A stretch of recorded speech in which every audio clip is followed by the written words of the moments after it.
The Tesla Model Y has some pretty big problems as it stands right now in 2024. The spotlight of excitement has shifted to the newer, shinier, sleeker, feature-packed Model 3 Highland. Deliveries are getting halted by the government. Oh, and Rivian just sort of launched their big Model Y competitor, the R2, that might just be the Model Y killer that many have been waiting for. I know I'm going to catch some heat for this video. I know it's controversial, but I think it has to be done. I want to talk about 5 big issues Tesla's Model Y is facing right now in 2024, the increasing competition, what Rivian just announced with the R2, and why in some ways it might be a better buy than the Model Y, and also give some feedback to Tesla on what they need to do to get the Model Y fixed and back on the right track. And also I want to give a big thanks to Babbel for sponsoring this video. Okay, so I'm just going to take sort of a wild guess that many of you are already sort of clicking away on your keyboard, commenting down below, and just roasting me in the comments for the title of this video or the intro.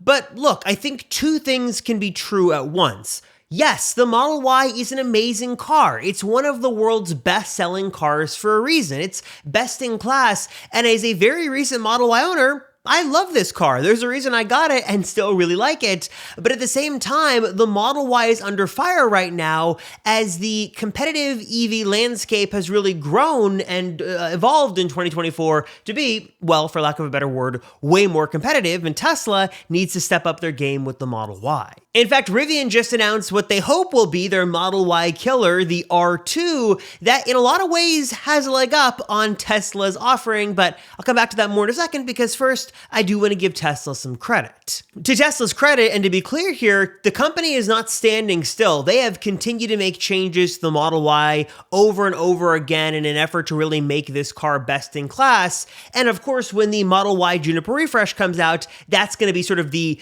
big Model Y evolution we've all been waiting for. But seeing as that's still at least a year away for most parts of the world, probably not in China, but for most parts of the world, well, the current Model Y is sort of it. What you see is what you get. Now, as much as I love talking Teslas, I think it's time that I expanded my vocabulary beyond EV vernacular and get back into learning languages. I took a few years of Spanish in college. I really wanted to dive back in. My skills are a little rusty, and I really wanted to sort of get back into the language and speak it a little bit better, which I can now do successfully gracias a Babbel, or thanks to Babbel, the sponsor of today's video. Babbel is one of the top language learning apps in the world, and it makes it incredibly easy, interactive, and just plain fun to learn new languages. You can do it anytime, anywhere, right from your phone. And for me, it has been a wonderful way to sort of challenge myself, to meet my New Year's goals, and to get back into speaking Spanish is just plain fun thanks to Babbel. They make it so easy, and I love that I can do it just from my phone anywhere. In fact, Babbel is scientifically proven to help you learn a language in 3 weeks, and these lessons are designed by real language teachers. The lessons are fun, interactive, and I particularly liked this exercise here that actually allowed me to sort of simulate a conversation I was having someone here in Spanish. The app was using the microphone and sort of my pronunciation to kind of guide me in the right direction in my Spanish speaking. So interactive and so cool. And personally, I can tell you that I appreciate that they're focused around helping you have practical conversations and really focused on preparing you for sort of real world experiences. For me, this means I have some more confidence in my speaking ability and feel like what I'm learning is actually useful. Like, ¿Dónde está el baño? Or ¿Me trae la cuenta? Babbel also offers a 20-day money-back guarantee, so you can be confident in your purchase,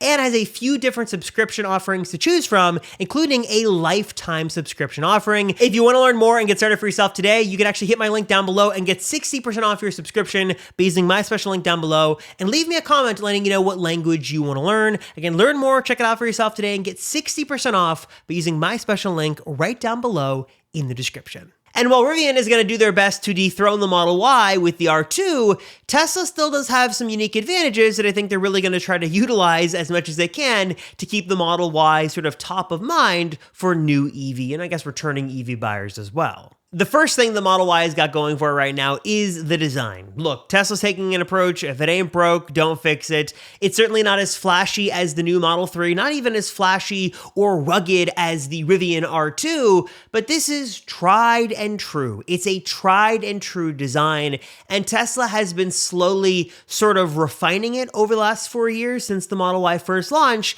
and they've basically perfected the formula. Spacious interior, it's comfortable, it's quiet, they've got got a more comfortable suspension that's more finely tuned. They've got a good sound system in the car. It's got plenty of range, good performance. It's a mix and match of all these different things that Tesla has put together that does deliver a really good world-class experience. Also, one of the things that makes Model Y so popular is that it's got a hatchback and it's got lots and lots of space. Super easy to pop that trunk open and load the car up. Pop the front open as well. You've got plenty of room for passengers. Now, of course, one of the big advantages that Model Y has with the Tesla-specific lineup, and one they're really going to go head-to-head with Rivian on, is, of course, pricing. Because right now, Model Y is the most appealing Tesla to buy in terms of price for those sweet, sweet tax savings and discounts. Not only have they perfected the manufacturing process here to cut as many costs associated with this vehicle as possible, but in many parts of the world, incentives here, including in the US, are really, really good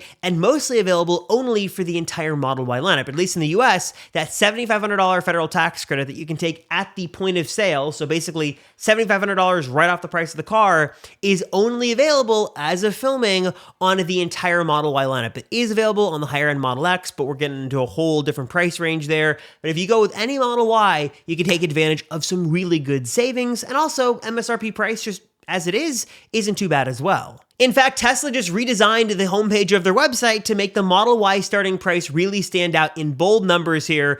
$36,490 starting, that of course is with incentives, but again, even taking those incentives out of the equation, between $43,000 and $52,000 is the lineup for this vehicle, which is really good considering what you're getting in 2024.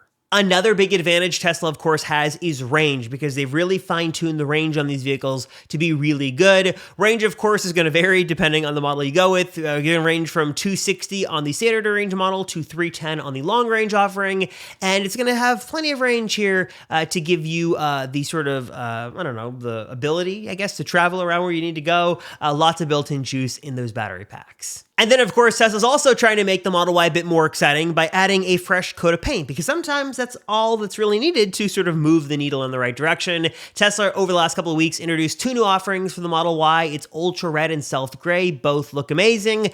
There are rumors that Tesla could be introducing even more colors to make the Model Y even more compelling. For example, Quicksilver is a color now available in the European markets and in China, and there's been some speculation it could be coming to the US, along with Midnight Cherry. Again, only for what has been for a while now a European exclusive color, could be coming to the North American market soon. So when you consider the price, you consider the range, the features, the offerings, everything seems really good for the Model Y, but there's a problem that Tesla has to consider and really have to sort of defend now more than they had to before, and that is with this all-new Rivian R2. And if you missed the announcement, Cliff Notes version is that Rivian is hoping this is going to be sort of their Model 3 moment for the company, one that really sort of catapults them from making higher-end, more luxurious EVs to that mass market vehicle that everyone wants and most people can afford to buy. So this is the Rivian R2, basically a smaller version of their R1S. It's sort of a smaller SUV that's here to go head-to-head with the Model Y. And basically, it packs what you would sort of think it would. It's basically that smaller design. It's comfortably is going to fit 5 people, available in 3 different configurations, a single motor, dual motor, and tri-motor version, and all of those, Rivian says, will achieve at least 300 miles of range. It's got a couple of interesting quirks and features, like all of the seats are able to be laid down flat if you want to do some car camping or really want to maximize your storage. Rivian is fixing their issue of 0 glove boxes in their vehicles and now adding 2 glove boxes here with the R2.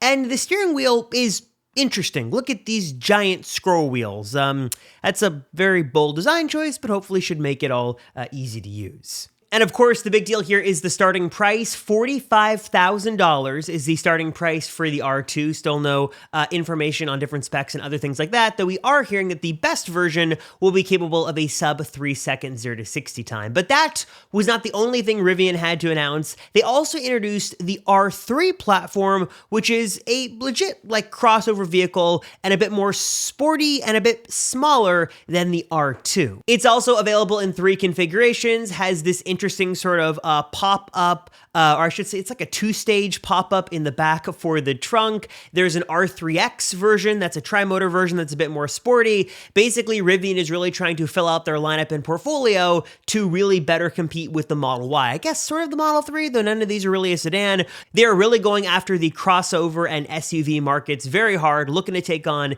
the Model Y and the Model X, and this is sort of the lineup that's going to be the answer to that Tesla alternative question, and Rivian's really hoping that you will consider their vehicles before you consider Tesla. And I really want to know your thoughts down below on the Rivian announcements, R2, R3, R3X. Definitely they are pricing, at least the R2, in terms of, pricing and features to really go head to head to the Model Y, but I'm not sure if it really is going to be the Rivian, or I should say Rivian's hoping it's going to be the Tesla killer that they're trying to make, but I'm not sure if that's exactly what they're achieving here. Let me know your thoughts on all this stuff down below. And if you had to choose today for your money, would you go R2 or would you go Model Y? Competition in this space is brewing, and that's not necessarily a bad thing. What Rivian is doing with the R2 here is a little bit of what they've done before, but it's a new take on it a bit with some nice features, and this should, of course, make the sort of EV landscape as a whole even better. We've got Rivian vying for your money, you've got Tesla vying for your money as well, and it's going to be interesting to see how this plays out,